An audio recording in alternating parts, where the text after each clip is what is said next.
বোলপুর ও শান্তিনিকেতন থানা এলাকার দুর্গাপুজো কমিটিগুলিকে চেক প্রদান।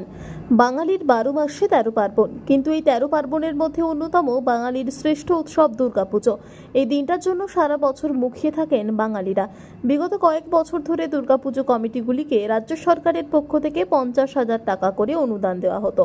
তারপর 10,000 টাকা বাড়িয়ে 60,000, গত বছর 70,000।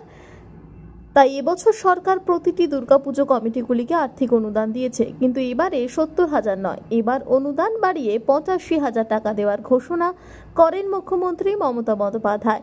তাই এদিন বোলপুর পৌরসভার উৎসর্গ মঞ্চে বোলপুর থানা, শান্তিনিকেতন থানা, নানুর থানা, ইলামবাজার থানা, পারুই থানা এলাকায় 65টি পুজো কমিটিকে 85,000 টাকা করে চেক প্রদান ও টোকেন দেওয়া হয়।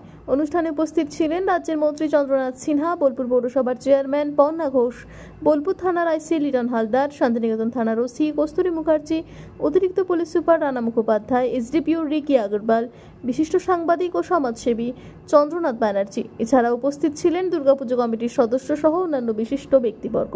আমাদের 5টা থানা, নানুর, বোলপুর, শান্তিনিকেতন, পারুই, ইলামবাজার, 65-এর মতন আমরা চেক বিলি, টোকেন বিলি করলাম। বাকিগুলো থানা থেকে যারা বাকি থাকলো তাদের বলে দেওয়া হয়েছে থানা থেকে তারা নিয়ে নেবে, এবং থানার আধিকারিকরা সেই দরকারে সেই ক্লাবগুলোকে ডেকে থানাতে দিয়ে দেবে। আচ্ছা, এইবার কি অনুদান নেওয়ার কি কোনো প্রবণতা তেমনভাবে দেখা যাচ্ছে না? প্রচণ্ড। শুনুন, পুজো যারা করে, যারা আনন্দে মাতে, তারা অনুদান সবাই নিতে এসছে। জেলাতে আজ পর্যন্ত খবর নেই কেউ পার্টি করে, পার্টি বিবেকে লাগছে নিতে, লজ্জা লাগছে, সেইভাবে এইখানে মোটামুটি বোলপুর থানার মধ্যে একটা ক্লাবে এই পর্যন্ত জানা গিয়েছে তারা এটা নেয়নি, রিফিউজ করেছে। সেটা আমরা অন্য ক্লাব তারা চেয়েছিল, তাদের আমরা দেওয়ার জন্য সুপারিশ করেছি।